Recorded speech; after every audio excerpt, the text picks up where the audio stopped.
إذ نادى ربه أني مسني الضر وأنت أرحم الراحمين.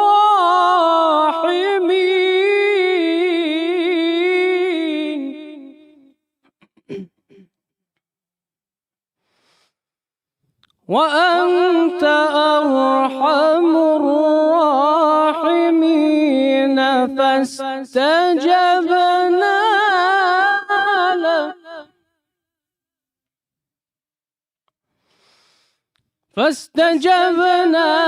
له فكشفنا ما به من ضر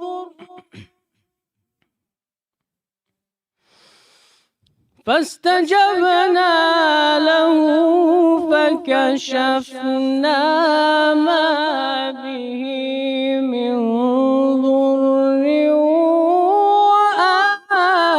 وآتيناه أهله ومثلهم معهم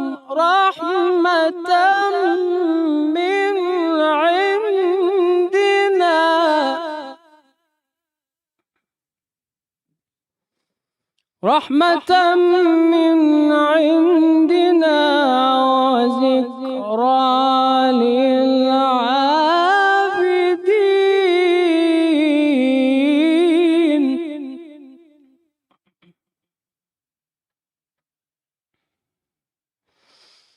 رحمة من عندنا وذكرى للعابدين وإسماعيل وإدريس وذا الكفل كل من الصابرين.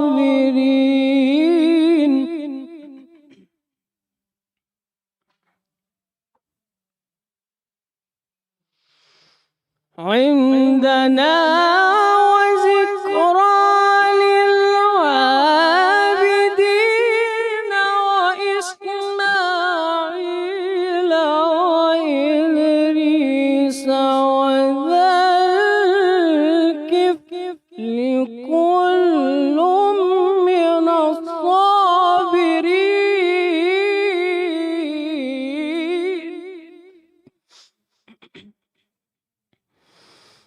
كل من الصابرين وأدخلناهم في رحمتنا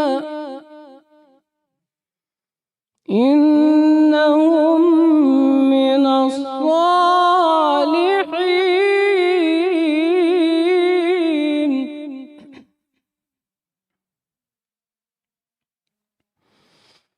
وإسماعيل وإدريس وذا الكفل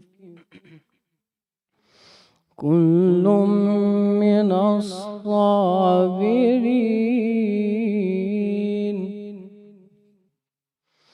كل من الصابرين وأدخلناهم في رحمتنا إنهم من الصالحين.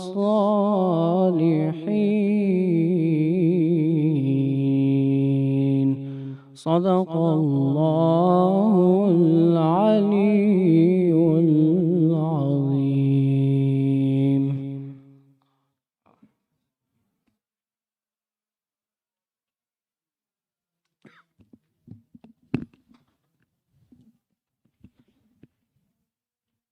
Let us have a loud salawat for Brother Ibrahim.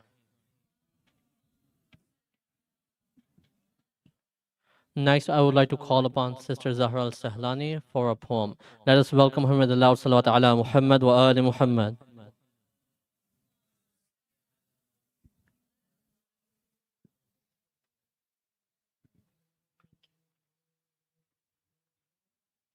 Assalamu alaikum. Today I'll be reading a poem by Muhammad al-Harazi. وطن الأحبة. وطن الأحبة الشاعر محمد الحرازي.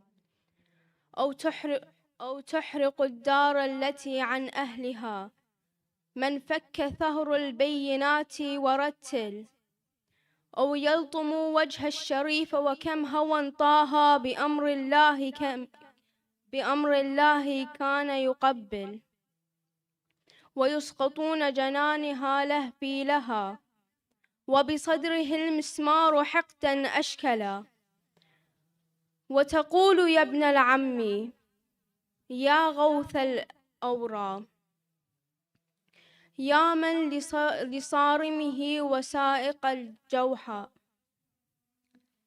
يا واحد الدنيا وغايبا فأنها،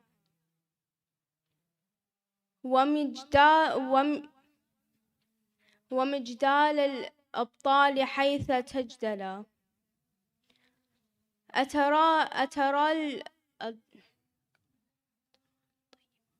أترى الطيبات ويحرق منزلي، وينال من حرزي وأنت مكابلي، وخليفتي لك لقد أقول قوائما،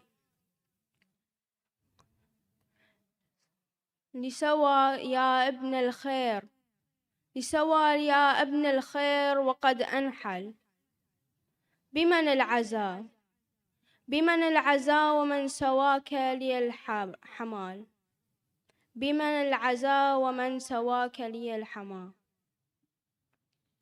Now I'll recite it in English. Homeland of the Loved Ones by Muhammad al-Harazi. Will they set fire to the house entrusted to its rightful guardians? The house of those who defended truth's frontiers and recited God's clear signs? Will the noble face be struck, the very face the Prophet by Allah's command so often kissed? And would they cause her unborn child to fall from her womb before their very eyes? As the hateful nail tears into her side, driven by their malice. And she cries, O cousin, O refuge of all creators, and whose sword once outpaced their entire armies. O you, the world unmatched one, thou now hidden from it. The glorious one, before whom the bravest heroes won't fall. Do you see them striking me and setting my home ablaze, violating my sanctity while you remain in chains?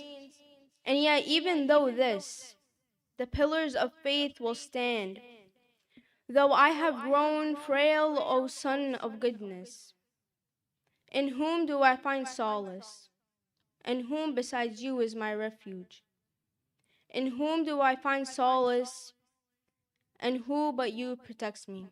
Thank you. Salawat.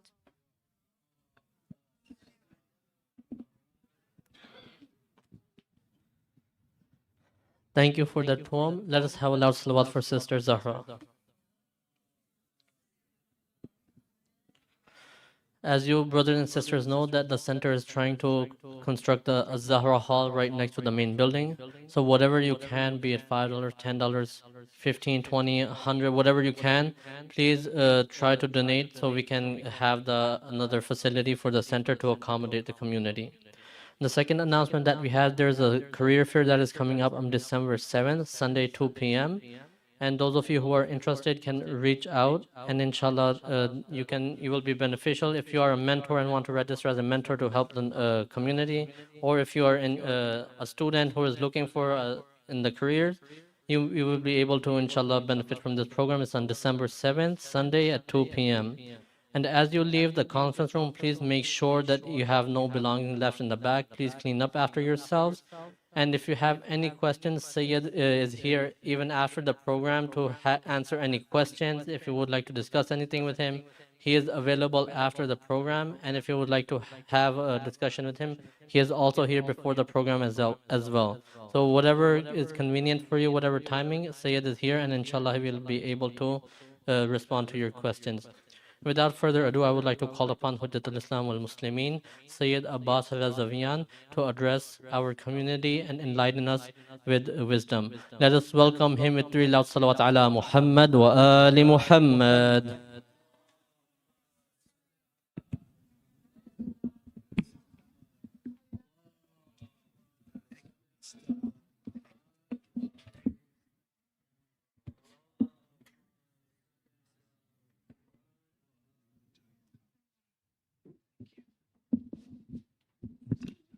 Let us have another three loud salawat.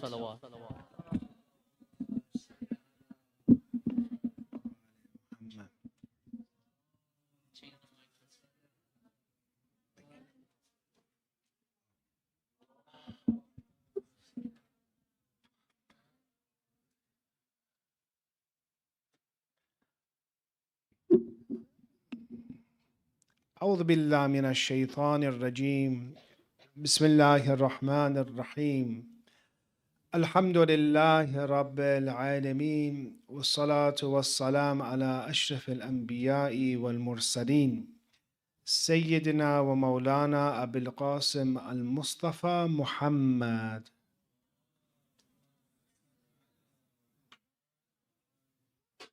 وعلى أهل بيته الطيبين الطاهرين ولعنة الله على أعدائهم إلى قيام يوم الدين. They asked one of the scholars about ziyarat and visitation of Ahlul Bayt alayhimus salam, if this is something that is qismat for us, if it is our destiny and determined, or is this something that relies upon himmat and ambition and having the will in order to do ziyarat? Which one of these two is it? Is it that I will for something to happen and I have to encourage myself and it is up to me and my free will? Or is ziyarat something that is determined for me? One of the ulama says that it is none of these two. Ziyarat of Ahlul Bayt alayhimus salam is da'wat, meaning it is invitation. If ziyarat of Ahlul Bayt is an invitation by the Holy Infallibles, also the majlis of them is an invitation. The fact that you are here tonight, do not think that you came here by yourself. I wanted to go to Majlis Fatimiyya Zahra. Well, there's so many in New York tonight, Saturday evening, there are different places, they're not here. Some wanted to be here, but just didn't work out. They might be sick, might not have a ride, right? The fact that you're here and you really believe that God has invited you to one of the most important gatherings that we have. One of the most important, because I say our leadership waits for the time of Fatimiyya to make his special prayers, make his special du'as. So know that tonight that you're here, take worth of it, take worth of yourself, appreciate yourself, and thank Allah.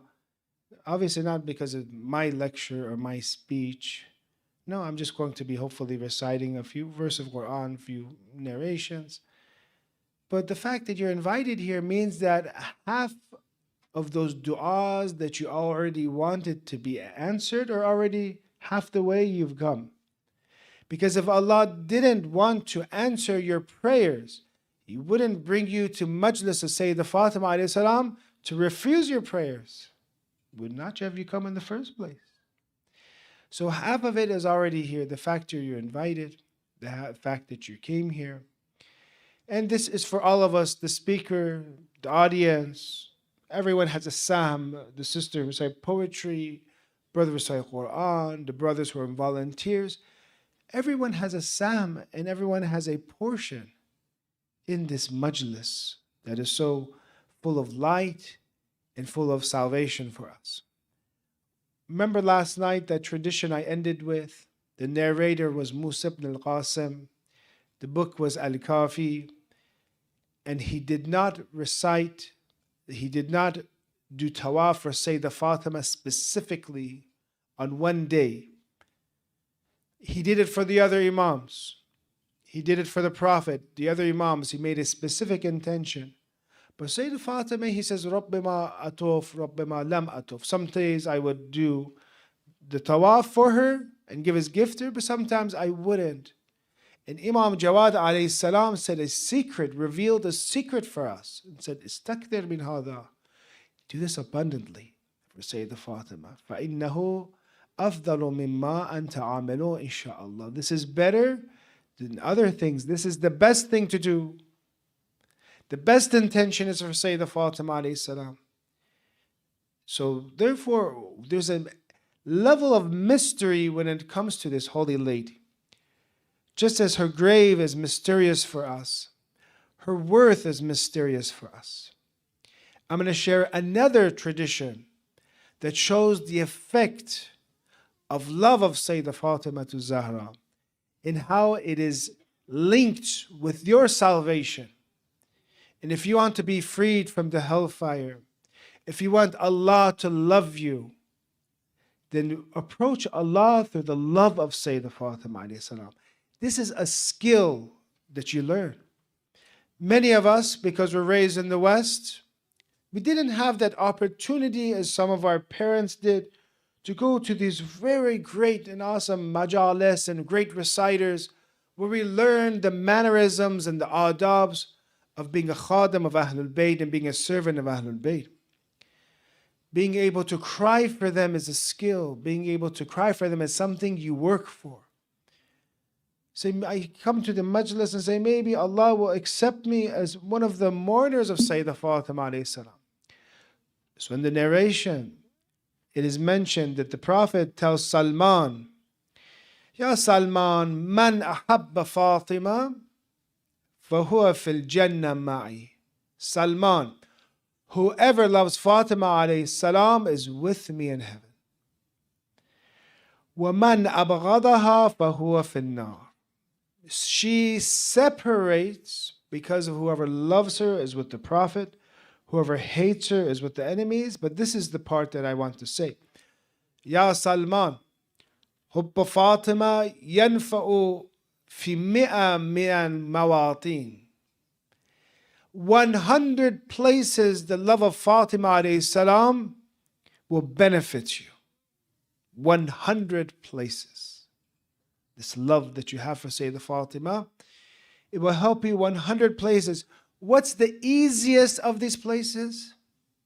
You know, when they recite this tradition, I was watching, they're reciting this tradition, people that loved for Fatima began to just cry. Remember what I said, don't wait for the musibah. These are the nights of crying, nights of tears. You don't have to have, for example, alhamdulillah, we do have Lutmiya, we do have Azadari, we do have Matam tonight, alhamdulillah. But don't wait. These are very spiritual events for us. What is the easiest place that the love of Sayyidah Fatima will help us? أيسر تلك المواطن الموت والقبر. The easiest of this is death and the grave. Meaning that this is one of the places that will be the help of Sayyidah Fatima alayhi salam will be the easiest for you. Imagine all of us, we're afraid of death. We're even afraid to talk about it. We don't know, is it painful? Sometimes you have children, they ask you, is it painful when you die? We don't know. It depends on the person. For some people, it's as if they're breathing a fresh flower. For that person who loves, say, the Fatima, some they breathe a fresh flower and go into the next world. And they say, ajab, this is life. This is real life. I was in a sijn the whole time. I was in a prison the whole time. Now I'm in a more advanced life. And in the qabr, Sayyidah Fatima alayhi salam comes and visits you. In the grave, she comes and visits you. But when she visits you, she removes your affliction. One person had a dream of one who was in the grave. They threw him in the grave. And immediately the angels come asking, Man Rabbuk, who's your Lord? About your book, your Imam. And these angels were terrifying, he mentioned. And they were ready to punish this person because Imam Sadiq alayhi salam says, I'm worried for my Shia. Allah ala Muhammad wa ali Muhammad. I'm worried for my Shia in the grave, in the barzakh. That's why I worry for them. The salvation, the shafa'at will happen at the day of judgment.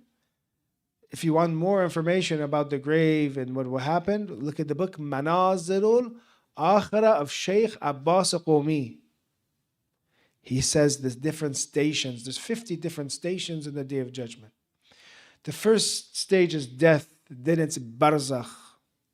Then it's the day of mahshar, like a desert. And we go to different stations, one is for salat, one for huquq al-nas, for how we treated people. Some of these stations take 1,000 years for some, each station to ask.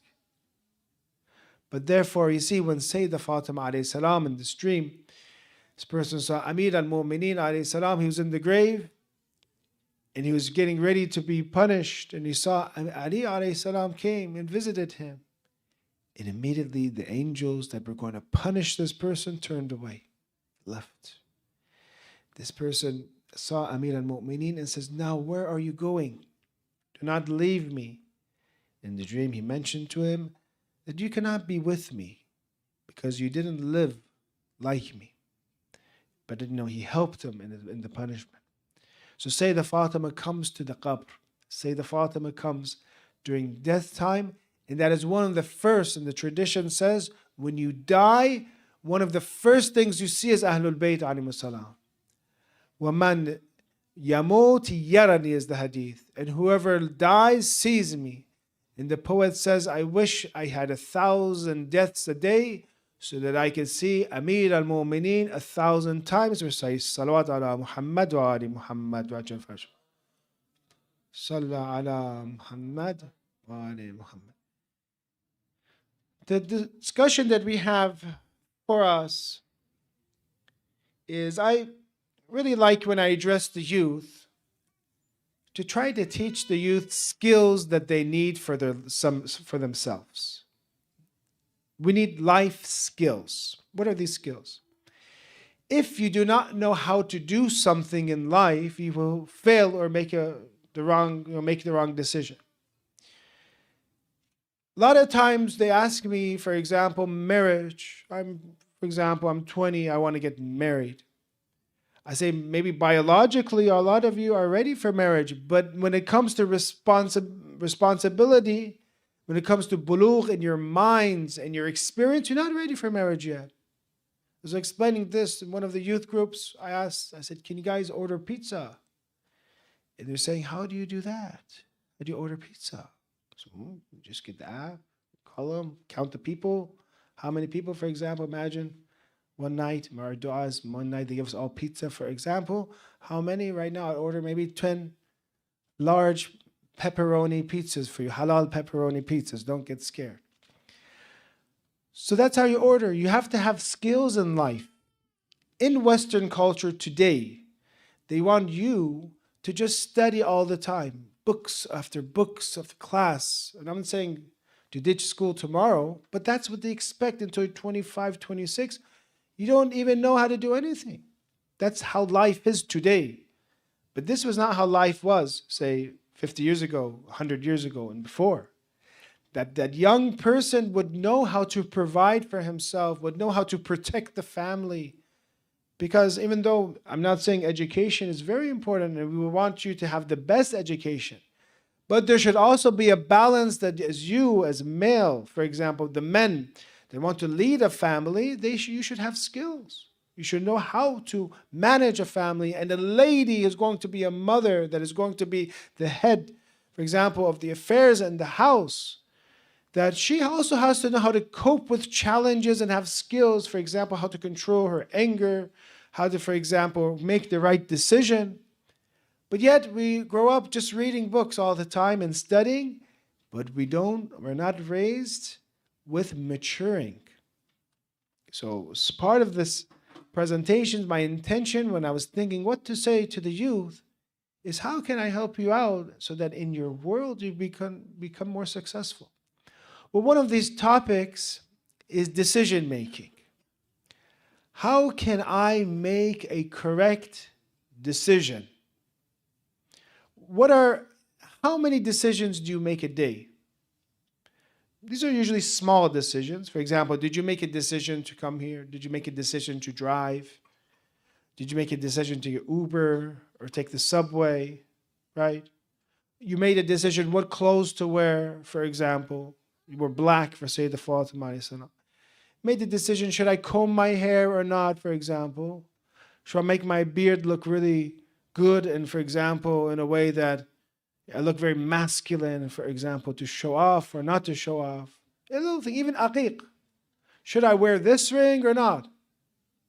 You know, I remember when I went to the hawza, it was for me a big decision. I'm going to visit this teacher from the beginning when I wanted to go to the hawza. They said if he sees you, he likes you, he signs you up.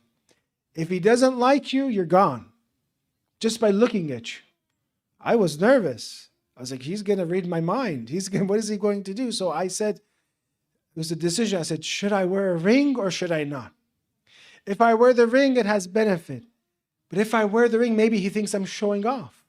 I was confused. That's one decision, for example.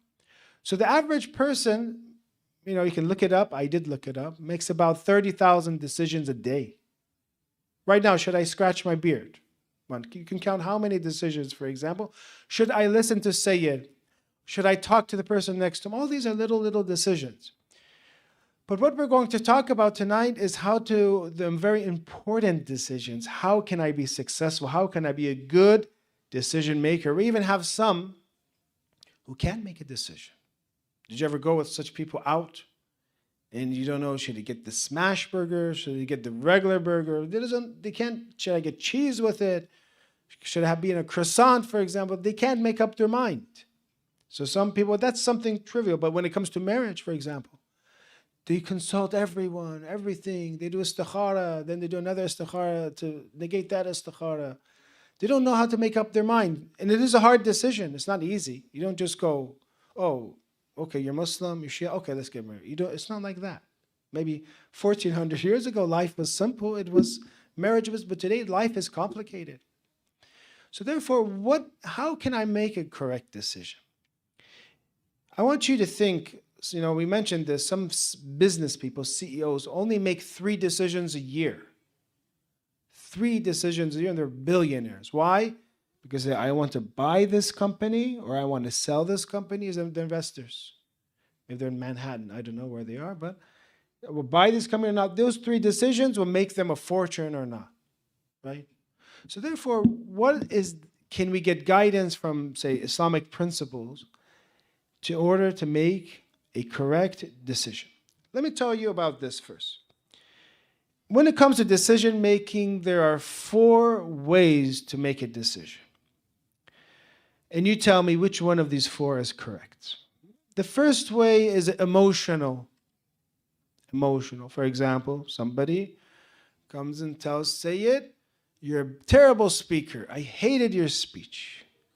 And I become angry, emotional, and I punch him, for example. Teach him a good lesson. Obviously, he was wrong. You know, he was wrong. He's saying I'm a bad speaker. I was wrong for punching, for example, but that's an emotional decision. That will lead you into trouble. Or it comes this way, emotional when you're choosing your spouse. You begin, and we always say, when it comes to marriage, get parents involved. Why? Because young people are like glue. They get attached very easy. A young heart will fall in love with this water bottle. Because they're attached. They'll look at it. If every day it's there, is there. After 5 years, it's not there. They say, what happened to the water bottle? You get attached to people very fast. And then you find out after speaking and talking on the phone, or sometimes going to coffee shops. We have Qamariya in the West Coast. I don't know if you have it here. Going to Qamariya or wherever you go to have Yemen coffee. After a while, you guys in different tracks. She wants to go this way. You want to go this way. You don't match. but you're attached. And then you make the emotional decision, and it's not logical anymore. So therefore, the first type of decision maker, sometimes it's emotional because it's spontaneous. Hey, brother, I'm going to make you lots of money. Oh, yeah, I need money. Hey, give me some of your, we're going to invest in this company. Oh, look at this stock, look at this crypto. It's a good time to buy. For example, you get emotional when it comes to investment. And, and that's one of the reasons people that lose so much money in stocks is emotions. They buy and sell with, all the hype, with all the emotion.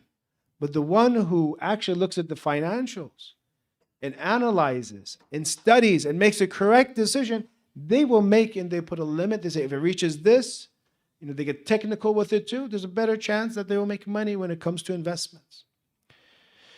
So would you agree with me that the emotional decision making is gone? I'm not saying that you should not look at your heart, especially when it comes to marriage. We have the tradition, al-mu'min yanduru bi nurillah. I believe Shia and Sunni have this tradition. The believer looks through the light of Allah, looks at someone and sees and realizes something. Did you ever get a good sense with someone, a bad sense with somebody? That's something in piety and in religion. It's another skill, but it should still be logical. 2, reactionary. Maybe the example I gave should have been in here, where something happens, someone does something, and you have a reaction. The third type of what happens in decision making is avoidance. You avoid decisions, and it's delayed and delayed. Some people, again, they're talking to somebody so long, and they just don't know, should I do it? Should I not do it? I can't just, they keep going. It's 1 year, 2 years, 5 years, 10 years, 30 years, 50 years, 100 years, and they still avoid. But the only correct decision-making method is the logical decision-making method, is by using the aql. And it's very interesting. We had, again, you remember I told you about, yesterday we had some Christians from a specific denomination come to masjid. And it's interesting, as Muslims, you always, when you say, okay, I accept intellect, I accept rationality, you accept that, everyone's going to say, yes, logic makes sense. But the more I was speaking about logic and the mind, they were always talking about the heart and being guided by God, less logic. Islam is a religion of logic. Islam is a religion, I wish I would have said this hadith. One of the first narrations in Al-Khoei is this hadith, that God places 3 things for Adam to choose. Haya, which is what translated as haya. It's not karate, okay? It's Arabic. Learn Arabic. Haya means shame, right? Modesty. Then deen, Allah presents religion, and Allah presents al-aql, intellect. So what are these 3? Modesty, shame, for example. 2, deen, religion, and 3, the intellect. And asks Adam alayhi salam to choose one of these 3. Which one would you choose? Don't say karate, please. Would you haya? Modesty, shame, to be, haya has different forms, to be shameful in front of you. I am haya in the tongue. I'm careful what I say. I'm careful how I act. And haya when it comes to God. God is watching me. I'm not going to oppress this, person that's here. Or would it come to intellect or deen, which maybe we can have a little vote here. Who says I choose modesty over these 3? Which one is better? Raise your hand. Inshallah, you didn't read the hadith. 2, who chooses deen? Religion? That's the best, right? Deen, yes. Yes, we can make it D maybe. And who chooses intellect and al-aql? Yes, well, because it's in the book of Kitab al-Aql wal-Jahl. Then he chooses aql. And then when he chooses aql, haya, modesty, and deen, say we go with him too. Because wherever intellect is, we are there as well. Wherever there is intellect, it tells me, my mind says for me to control myself to be modest. Or my mind tells me that deen is right, God exists, hereafter exists, I have purpose in this life. So, in Alhamdulillah, in our religion, in Islam, it is a religion based on tafakkur, thinking, and promotion of thinking as much as we can and making decisions according to the aql. I'm sure you maybe heard of the story of the Prophet. Maybe if you look in the two groups we have right now, there are two groups. The Prophet sees a group of people that are worshiping God and making salat and making dua. This is, in the book of Dastan al-Rastan, Shahid Mutahari brings. It's one of the first, I think, one of the earlier. It's in there, I don't know. And then there's a group of people that are studying religion, that are debating religion. Let's say the ones that are studying, the sisters, because usually I notice they study more, mashallah. Or the brothers that are always worshiping. Which one of these two is higher? Those that are studying or those that are worshiping? Usually when it comes to our minds, you think, oh, that one who's crying is worshiping God because, knowledge is for worship. They ask the Prophet, and the Prophet mentions, no, those that are studying, those that are researching. And he says, I have been sent for them, and he sits with them. Right? So when you think of it, and unfortunately, we live in a society where they play down the aql and intellect. It is all about making, emotional decisions, finding the one, and you see them, for example, but Islam says, no, look at them. Look backwards. I tell people, for example, for marriage, sorry to keep giving this example, but maybe someone wake up and get married, inshallah. The example is this, that when it comes to choosing the correct spouse, work backwards. Think of the right family you want to make. Think of the right children you want to have. Then from there, you say, then who will help me produce this family? Don't just think for yourself, my emotions are for. Like I said, that's part of it. You have to get along. You have to like that person. That's true. But work backwards and say, I want to produce this family. Look how Imam Ali alayhi salam was after Sayyidah Fatima alayhi salam was martyred, and he wanted a son like Hazrat Abbas, who was a great champion. One that today, even when it comes to his shrine, his ziyarat, everyone gives special importance to Hazrat. It doesn't matter if from the Desi culture, from the Persian culture, from the Iraqi culture. This brother of Imam Hussein alayhi salam and son of Amir al-Mu'mineen has a very special significance for us. He wanted to produce Hazrat Abbas. Hazrat Abbas doesn't just come randomly to this world. He has to have a worthy mother. So then he looks for the bravest of the tribes, the best of the tribes, and finds Banin. Her name wasn't Banin back then, but yes, Banin. And then Hazrat Abbas came. So work backwards, work intellectually when it comes to yourself. Let's talk about how to make a logical decision with a salawat ala Muhammad wa ali Muhammad wa jafar. Muhammad. It's very logical to give louder salawats, especially during these nights. Please recite another salawat ala Muhammad wa ali Muhammad wa jafar. Allahumma salli ala Muhammad. Very good. The first thing that a Muslim does when he wants to make a logical decision, and again, what are the big decisions? Should I go to school? Should I leave my state and city and go somewhere else or not? Who should I marry? Or if somebody proposes to me, should I marry them, for example, for sisters? What career should I choose? Right? All these things. What should I do with my life? So multiple very important decisions that will affect a person, and it's too late. Once you make that decision, your life will change. One of the very difficult decisions for me when I was 20 was to go to Hausa. It was hard. I was raised in the West, in Los Angeles. My family was there.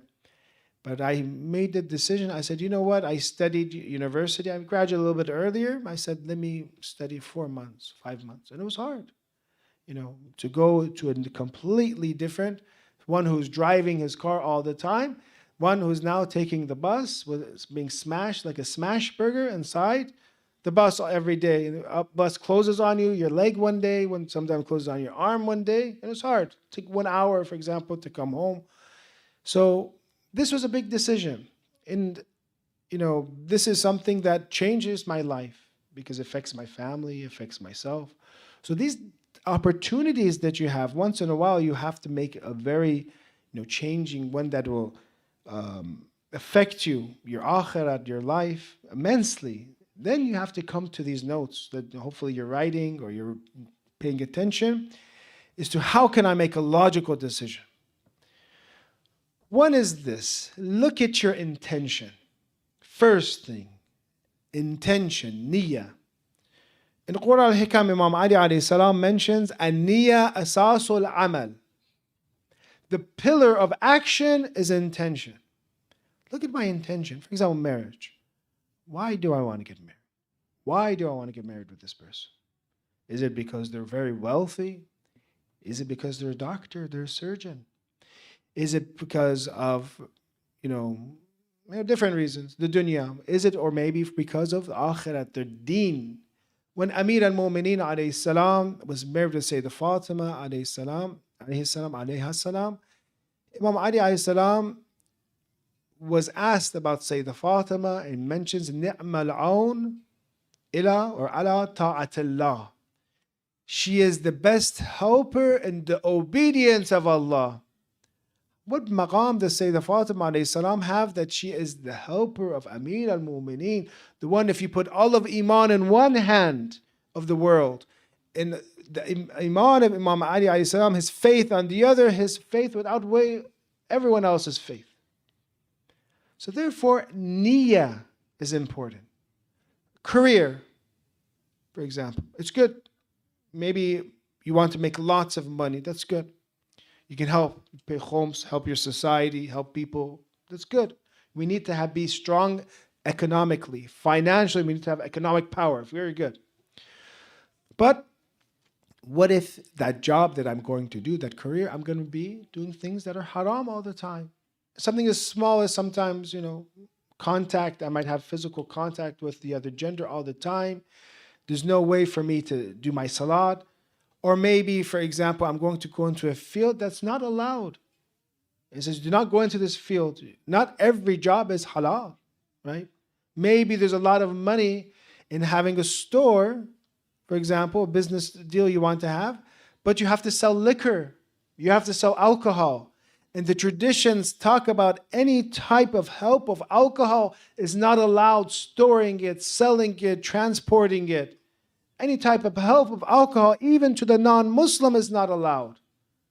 Here's one of the cases where ista'ana, or helping, is not allowed in alcohol. So therefore, look at your intention. Why do you want to make money? Why? To be popular, to be famous? Why? I want to make money to help Imam al-Zaman.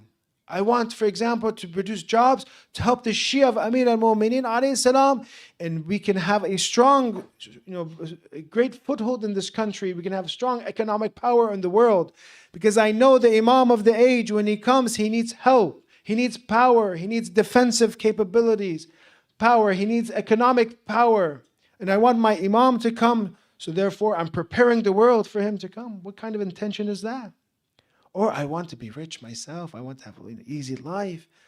I want to, I love going to the Caribbean. I love going to Hawaii all the time. I need, this job so I can have this prestigious, luxurious lifestyle.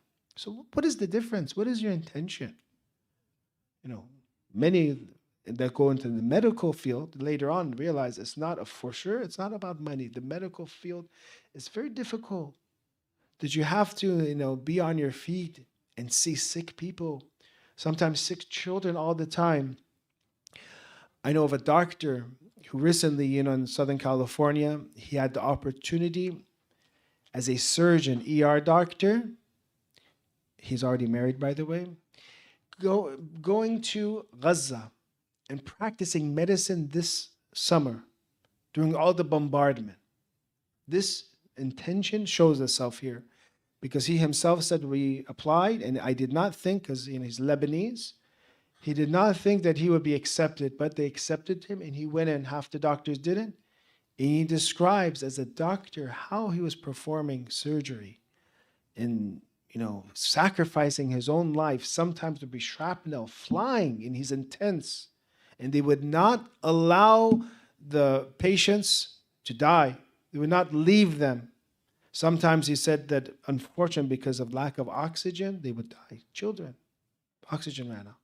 Sometimes because of lack of painkillers or something to reduce the pain, children would throw up during surgery. We'd have surgery without proper morphine or whatever. But they would go there and help. And some of these people, he says, were doctors that were non-Muslim, coming to help the children of Gaza. He said whoever went there, however much they weighed, would become thin because you would share the food with the people there. He said he showed us a video, a photo of a doctor getting IV before treating the sick because he did not have enough food, this doctor, so they had to get IV in order to operate, in order to help the sick. So therefore, you see, intention. Allah buys you, purchases you with good intention. If you make your intention for God, the rest He will help you, no matter how hard it is. One of the student once went to the Hawza, and back then, you didn't necessarily go to Qom first or Najaf first. And this is how I think this is the best way if anyone's thinking of going to the Hawza. Just start studying in your own city. Because Qom and Najaf is like an ocean. Start studying here, get lessons here, then go. He was in Isfahan area or even a town around Isfahan, Iran, this child. And he had the intention of studying. But his financial situation was not good, or the financial situation of the Hawza 70, 80 years ago was not good at all. And his father comes to visit him. And he notices that his son, who's young, and back then they would not necessarily have this public school system. They didn't have it. So they would go to school very young. His father comes to visit him and says that he does not have any food to eat. There's no food here, even for his father as a guest to eat. He's wondering his son is starving. And he wants to warm up the place. It is cold. He doesn't have anything to warm up his little small room. His father becomes so upset with him and says, get your belongings. We're going back. What are you doing? And maybe as parents, if you saw your own child in cold, without food, but with books, Hawza books, seminary books, what would you do? So that's it. Wrap it up. Let's go. There he begins to cry. He begins to cry because his dream, his intention was to serve the Imam of the age. He begins to cry and ask, Imam Zaman, help me. Imam Mahdi, help me. Let them not think that I'm here all alone, because we believe the Hawza, we believe the seminary is connected to the Imam of the age. Somebody comes and knocks and provides food, provides something to eat. And the father is like, that is just too random that someone just knocks and gives. And then he looked at the face of his son, the son who was crying for Imam Zaman, and his father completely changes. He says, son, you're at a good place. You're at a good place. I know that you'll be taken care of. Later on, this child becomes one of the supreme ayatollahs of the age. Maybe some of you have heard, Ayatollah al-Uzma Abul Hasan al-Isfahani. He becomes one of those who they say is rumored that he was connected to the Imam of the age, 80 years. The supreme marja in Iraq, that when he passed away, even non-Muslims cried for him and came to his funeral. Christians and Jews even came for his funeral because he was so important, so loved, this child, because his intention was to serve Allah, to serve the Imam of the age. So it goes back to that decision you want to make. Is it going to be fruitful or not? The asas of that, the pillars of that is your intention. If it's an intention for the nafs and desires, you're not going to be successful. I remember visiting our akhlaq teacher, the same teacher that I said about my ring should, looking at us, and during his time that he's actually was passing away, he was a teacher of akhlaq and ethics.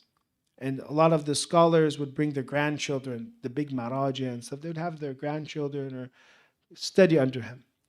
When we came to visit him, he would always teach us hadith sayings. And he said the tradition that Allah says to the dunya, At'ibi man khadamak. One of the last traditions I learned from him. Dunya, world, tire whoever wants to serve you. Tire him out. He just wants a world for the world. Let him go in circles and circles and circles. So these tire. Wakhdami. And be at khidmah. And be at the service. Man rafadak. Whoever leaves you and doesn't want you, go and find him. A dunya, the world, this is the secrets of life. If you work not for dunya, the material world, for the material world, you work for another intention, which is for God, which is for people, to help people out. The dunya and world will come chasing you. But if you want the world just for the world, you're going to go in circles and circles, you will reach nothing. So the first is niyyah. And I think that maybe time is maybe enough tonight. I'll just say the second, and then we'll, inshallah, go to the musib. But the second is tadabbur and tafakkur. Tadabbur is a little different because it can maybe be, planning before an action. Tafakkur is reflection maybe afterwards. So thinking and reflecting is the second step. The first is having a good intention. The second is thinking about, tadabbur is actually maybe thinking after the action. But generally putting these two together, thinking, weighing, what are the costs of this? What is the risks of this? What's going to happen? Consulting others. The tradition from Imam Ali alayhi salam says, "At-tadbir qabla al-amal yu'minuka min an-nadam." How beautiful. Planning before an action will preserve you from regret. Don't just go say, brothers, we're going on this trip. Where are we going? I don't know, but my tawakkul is high. Where you're going to have a very, risky, you don't know what's going to happen in that trip. But if you plan it out, look, this is the path we're going to go. This is the days. This is where we're going to stay. This is where we're going to get gas. Then you're going to be more probable that you will not be in regret. But just being a spontaneous person, that is not appropriate. Tadabbur, having tadbir. The second is tafakkur. Imam Ali alayhi salam in Al-Khoei, the other was Uyun al-Akhbar Rida alayhi salam. Tafakkur yad'u ila al-bir wal-amal bih. Thinking instigates goodness and action upon it, upon thinking. So I need to have a reflection. I need to have a consultation. I need to weigh things before. And again, so you're getting very separate from that emotional decision making. And some have said, for example, some of the universities, I was looking at some of the steps that they're saying for effective decision making. And it's very interesting. If you look at tafakkur, tadabbur today, they say step 1, identify the decision. 2, gather information, get more information, do your due diligence. 3, identify alternatives. If this is not going to work out, what are the alternatives? 4, weigh the evidence. 5, choose among the alternatives. These are one plan, 1, 2, 3, 4, 5. This is the 5 options. Choose now between them. You do your due diligence, each one of them, see what's going to happen. 6, take action, and then 7, review your decision. So hopefully tonight there was the first step. In order to make a logical decision, we need to have niyyah, intention, good intention, and 2, foresight, which includes tadabbur, identifying the decision, planning before action, and tafakkur, reflection. Inshallah, may Allah give us success in all the decisions that we will make, especially those hard decisions, and allow us, hopefully, to always choose what is right over wrong. Please recite Salawat ala Muhammad, Ali Muhammad, Wajah Faraj.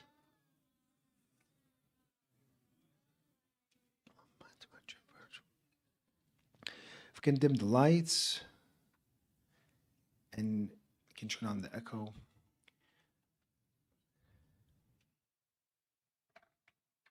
There's also a red light too, if one of the brothers knows how to use it. Bismillahir Rahmanir Rahim. We approach Sayyidah Fatima alayhi salam during these nights. How good is it for that person who has tawfiq to come to all the nights of Fatimiyya? All of them, they think of Sayyidah Fatima, they're invited, they think and they cry. They learn from the hadith of Imam Ali alayhi salam, learn from verses of Quran. Assalamu alayki ya mumtahana, imtahanaki alladhi khalaqak. فوجدك لما امتحنك صابرا. Sayyidah Fatima, the one who was tried and tested before you were created. This itself is mysterious. How are you tried before creation? فوجدك لما امتحنك صابرا. Allah saw you, Sayyidah Fatima, before your creation, that you were patient. Allah knew how patient she was, and gave her one of the most difficult tests. أنا لك مصدق صابر على ما أتى به أبوك وصيه. I am patient upon what has been fell for your father and his wasiya successor. صلوات الله عليهما.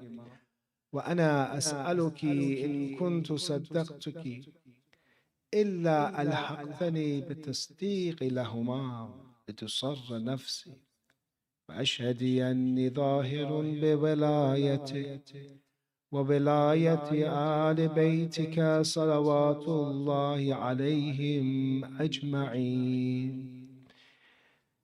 We approach Fatimiyya these nights, but we don't know exactly which night of these is it that Sayyidah Fatima left this world.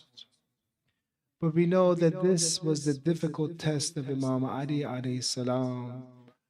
We know that the tradition says, فَمَنْ عَرَفَ فَاطِمَ حَقَّ مَعْرِفَتِهَا فَقَدْ أَدْرَكَ لَيْلَةَ الْقَدْرِ. Whoever has ma'rifah, understanding of Sayyidah Fatima, has understood Laylatul Qadr, meaning that her worth is not known to the common person. Her worth is so high that only the Prophet, Imam Ali, and Allah know her worth. She is like Laylatul Qadr, because Laylatul Qadr is khayrun min alfi shahr. Laylatul Qadr is better than 1,000 nights. In one action of her Sayyidah Fatima alayhi salam, it was worth more than thousands of actions. 3 prophets, every prophet was benefited and elevated by Sayyidah Fatima, as we see in the traditions. ما تكاملت النبوة للنبي حتى أقر بفضلها ومحبتها. Prophets, any prophets, prophethood was not complete until they testified on her worth, her station, and her love. We look at the life of Sayyidah Fatima. It's Asma bint Umays. It's the wife of Ja'far al-Tayyar. One of the few people present during the last moments of Sayyidah Fatima. I want you to imagine Sayyidah Fatima at 75 days, 95 days. She has become so frail now. Her ribs are injured and broken. It has been so hard for her to sleep. It has been so hard for her to even breathe. What is she saying during the last moments of her life? فقالت أسماء بنت أميس looks at Sayyidah Fatima alayhi salam in the books. It says, watches her while Sayyidah Fatima is making dua, and is recorded. She said this dua: Ilahi wa Sayyidi Allah, أسألك بالذين اصطفيتهم وببكاء ولدي. I ask you because of those whom you've chosen. I ask you because of the haqq of the Prophet. I ask you because of وبكاء ولدي. I ask you because of the tears of my son. But what is her dua? This is the dua of the mother. This is the dua of your mother, Fatima Zahra. She is our true mother. fi mufaraqati, I ask because of these tears that Hassan and Hussein alayhi salam will have after me. She's asking Allah on something very precious, the tears of Imam Hassan, the tears of Imam Hussein. She's asking Allah, her haja is very important. But what kind of haja is it? Is it a need because of her broken ribs? Is it because of her arm that Ghunful struck with the whip? Is it her head that they hit? What is it for? What is she making dua for? أن تغفر لعصاة الشيعة. She makes dua for the sinners of the Shia. She doesn't make dua for the good of the Shia. She makes dua for the sinners of the Shia like me. This is the dua and prayer of Sayyidah Fatima. This is the same Fatima that said, Al-Jar thumma dar. I pray for the neighbors, then I pray for my own house. That 1400 years ago, brothers and sisters, that she remembered us, she remembered our sins. It is our duty to remember her because she remembered us in the most critical time of her life. It says, أن تغفر لعصاة شيعتي. Forgive the Shias that we have. وشيعة ذريتي, my followers and the followers of my sons, forgive them, Allah. This is one of the names of Fatima because Fatamat, she will separate her, those who she loves. She will take them to heaven and separate those that do not love her, separate them from being able to enter heaven. We look at Imam Ali alayhi salam during this time. وَلَقَدْ كُنْتَ أَنْظُرُ إِلَيْهَا فَتَنْكَشِفُ عَنِّي الْهُمُومِ وَالْأَحْزَانِ. That Imam Ali alayhi salam, during the beautiful years that he was married with Sayyidah Fatima alayhi salam, says, during this time, whenever I would look at Sayyidah Fatima, it would be removed from me grief. Grief would be removed when I see Sayyidah Fatima alayhi salam. When Rasulullah would see Sayyidah Fatima, and even in books like Tirmidhi and other books of Ahlul Sunnah says, the Prophet, this final messenger of Allah, would stand up and give his own seat to Sayyidah Fatima. He would stand up and kiss the hand of Sayyidah Fatima. This is the golden time for Sayyidah Fatima, golden time for Amir al-Mu'mineen, that when he would look at his spouse, when he would look at Sayyidah Fatima, he would not have any more grief. But what did they do to Sayyidah Fatima? That when Imam Ali alayhi salam is being the head of the household, would look at Sayyidah Fatima, he would become saddened because the 75, 95 days he would see the injuries. What kind of lady, what kind of wife covers her own hair, covers her own head in front of her husband, so that maybe Ali alayhi salam would not see what they did to her head? This is the daughter of Rasulullah. This is the single final progeny of Rasulullah. Rasulullah does not have any other children that will live after him. This is the only one he has. And they began, and they hid her, and they abused her. They took her rights in a way that she has to cover her hair in front of Amir al-Mu'mineen alayhi salam. And finally, when Amir al-Mu'mineen has to come, and this is the final test of Ali alayhi salam, this is the thorn in his throat.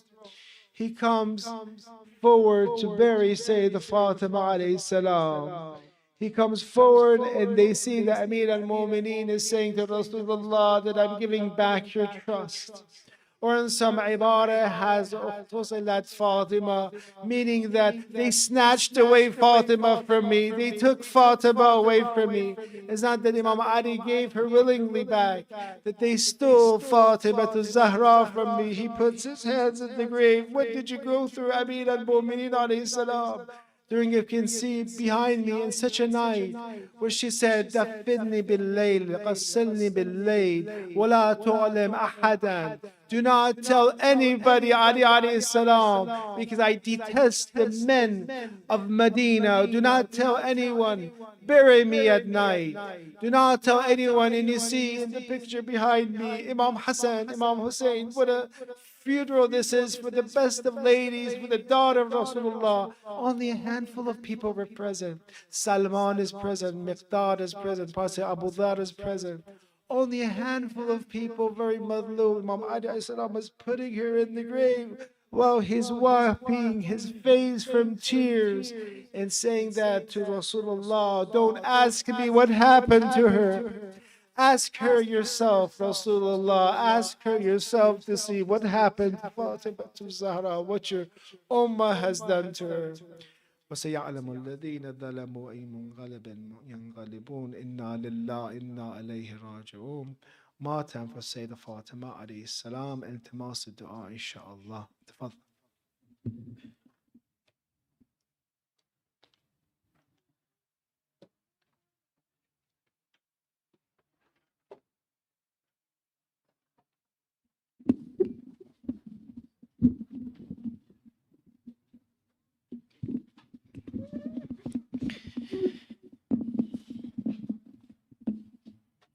O Fatima Zahra, O Fatima Zahra, the people show no mercy to you, Zahra. O Fatima Zahra, O Fatima Zahra, the people show no mercy to you, Zahra. O Fatima Zahra, O Fatima Zahra, the people show no mercy to you, Zahra. Medina displeased you from the death of Rasul. They enraged on your cries, left Ali with no choice. Fatima Zahra, O Fatima Zahra, the people show no mercy to you, Zahra. The burning door came upon Zahra, cried, O Fizda, my Muhsin has been killed, they took my Ali from me. Fatima Zahra, O Fatima Zahra, the people show no mercy to you, Zahra. Ali held the Quran while dragged outside his home. Fatima grabbed his cloak, her arm was whipped away. Fatima Zahra, O Fatima Zahra, the people show no mercy to you, Zahra.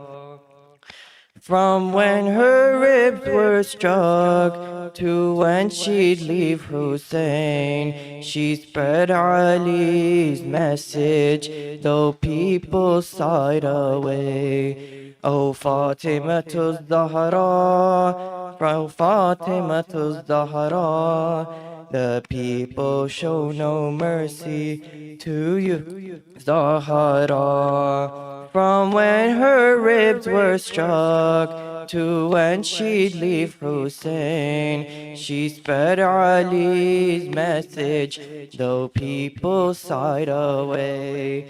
O Fatima Zahra, O Fatima Zahra, the people show mercy to you, Zahra. Hussein, the pride of Isa, Zahra, the pride of Maryam, two hands framed from the coffin. Hussein, come to me, my son. O Fatima Zahra, O Fatima Zahra, people show no mercy to you, Zahra. The coffin raised at night, while Medina still asleep. Be cautious of the people, the grave not be told. O Fatima Zahra, O Fatima Zahra, the people show no mercy to you, Zahra. O Son, I will be with you till the end of your time comes. When the dagger strikes your neck, I'll use my quill to protect. Fatima to Zahra, oh Fatima to Zahra, people show no mercy to you, Zahra. Oh Fatima to Zahra, oh Fatima to Zahra, the people show no mercy to you, Zahra. The people show no mercy to you, Zahra. وصلى الله على محمد وعلى أهل بيته الطيبين الطاهرين.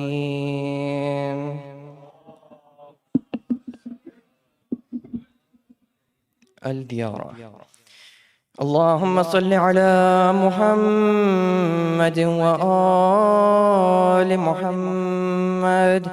السلام عليك يا رسول الله، السلام عليك يا أمير المؤمنين، السلام عليك يا فاطمة الزهراء سيدة النساء العالمين. السلام عليك يا حسن المجتبى، السلام عليك يا حسين الشهيد بكربلاء، السلام عليك يا علي بن الحسين زين العابدين، ومحمد بن علي الباقر، وجعفر بن محمد الصادق، وموسى بن جعفر الكاظم، وعلي بن موسى أيها الرضا، ومحمد بن علي الجواد التقي، وعلي بن محمد الحادي النقي، والحسن بن علي الأسكري. السلام عليك يا صاحب العصر والزمان، السلام عليك يا شريك القرآن، ويا إمام العنس والجان. عجل الله تعالى فرجك، وسهل الله تعالى مخرجك وظهورك. السلام عليك يا أهل البيت جميعا ورحمة الله وبركاته.